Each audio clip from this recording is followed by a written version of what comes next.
First வீடியோக்கு ஒரு like பண்ணிட்டு பாருங்க. Welcome friends. இன்றைக்கி நம்ம ஸ்க்ரீனில் பார்த்துக்கிற இன்ஸ்டாகிராமில் வைரலாக போயிட்டு இருக்க வீடியோ வந்து அப்படி மேக் பண்ணுறதை பற்றி பார்க்க போகிறோம். வீடியோ வந்து ஸ்கிப் பண்ணாமல் ஃபுல்லாக பாருங்கள். சேனலுக்கு ஃபஸ்ட் டைம் வந்திருக்கீங்கன்னா சேனலை சப்ஸ்கிரைப் பண்ணிட்டு அப்படி வீடியோக்கும் ஒரு லைக் பண்ணிட்டு பாருங்கள். இப்போ வீடியோக்குள்ளே போகலாம். உங்கள் மொபைலில் கைன்மாஸ்டர் அப்ளிகேஷன் ஓப்பன் பண்ணிவிட்டு நியூ ப்ராஜெக்ட்டை கிளிக் பண்ணிக்கோங்க. மேலே இம்போர்ட்ன்ற ஆப்ஷனை செலக்ட் பண்ணுங்கள். டிஸ்கிரிப்ஷனில் ப்ரீசெட் லிங்க் கொடுத்துருப்பேன், டவுன்லோட் பண்ணி இன்ஸ்டால் பண்ணிக்கோங்க. ஸோ உங்களுக்கு ஃபைல் மேனேஜருக்கு ட்ரான்ஸ்ஃபர் பண்ண தெரியல அப்படின்னா ப்ரீசெட் எப்படி ஃபைல் மேனேஜருக்கு ட்ரான்ஸ்ஃபர் பண்ணணும்னு வீடியோ டிஸ்கிரிப்ஷனில் கொடுத்துருக்கேன். அந்த வீடியோ பார்த்து கரெக்டாக செட் பண்ணிக்கோங்க. ஸோ ப்ரீசெட் செலக்ட் பண்ணுறப்போ உங்கள் மொபைல் டேட்டாவை ஆன் பண்ணிக்கோங்க. ஸோ ஆன் பண்ணிவிட்டு ப்ரீசெட்டை வந்து செலக்ட் பண்ணுங்கள். ஸோ உங்களுக்கு கொஞ்சம் லோட் ஆகிட்டு கரெக்டாக வந்து உங்களுக்கு ஆட்டோமேட்டிக்காக வந்து இன்புட் ஆகிடும். ஸோ இன்புட் ஆன வாட்டி கரெக்டாக வந்து நான் சொல்கிற செட்டிங்ஸை மட்டும் ஃபாலோ பண்ணிக்கோங்க. ஏதாவது ஒரு செட்டிங்கை மாற்றிட்டீங்க அப்படின்னாலும் வீடியோ கரெக்டாக உங்களுக்கு வராது. ஸோ அதனால் வீடியோஸ் வந்து கரெக்டாக வந்து பாருங்கள். அப்படியே வீடியோக்கு ஃபஸ்ட்டு ஒரு லைக்கை பண்ணிடுங்க. இப்போ இதில் சில சேஞ்சஸை மட்டும் பண்ணிக்கலாம். ஸோ வீடியோட எண்டிங் வந்துடுங்க. வீடியோட எண்டிங் வந்துட்டு அந்த ஃபோட்டோவை செலக்ட் பண்ணுங்கள். ரைட் சைடு ரீப்ளஸ் என்ற ஆப்ஷன் இருக்கும். ஸோ அதை செலக்ட் பண்ணிவிட்டு நீங்கள் இப்போ எந்த ஃபோட்டோ வச்சு எடிட் பண்ணலான்னு இருக்கீங்களோ அந்த ஃபோட்டோவை செலக்ட் பண்ணிக்கோங்க.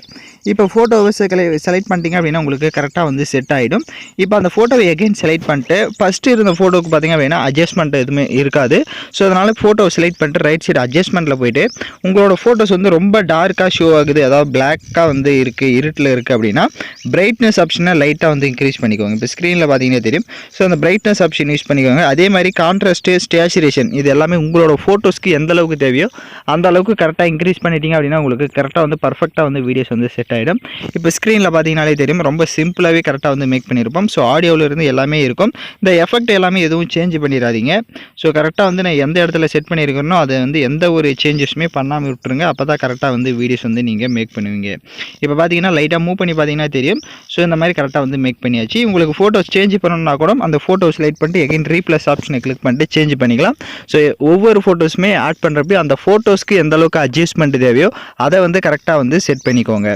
இப்போ வீடியோவோட ஃபஸ்ட்டுக்கு வந்துட்டு லேயர் ஐக்கான கிளிக் பண்ணுங்கள். டிஸ்கிரிப்ஷனில் உங்களுக்கு பார்டர் பிஎன்ஜியும் கொடுத்துருப்பேன். ஸோ பார்டர் இமேஜுமே செலக்ட் பண்ணிட்டு அதை ஃபுல் ஸ்க்ரீன் கொடுத்துருங்க. பார்டர் இமேஜோட டைம் டியூரேஷனும் வீடியோவோட எண்டிங் வரையும் ட்ராக் பண்ணிக்கோங்க.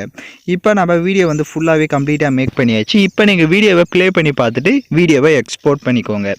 ஓகே ஃப்ரெண்ட்ஸ், இந்த வீடியோ பிடிச்சிருந்தால் லைக் பண்ணுங்கள், ஷேர் பண்ணுங்கள், சப்ஸ்கிரைப் பண்ணிட்டு கூட இருக்க பெல் பட்டனை கிளிக் பண்ணிவிடுங்க. அப்போ தான் நம்ம சேனல்ஸில் போடுற எல்லா வீடியோஸோட நோட்டிஃபிகேஷன்ஸும் உங்களுக்கு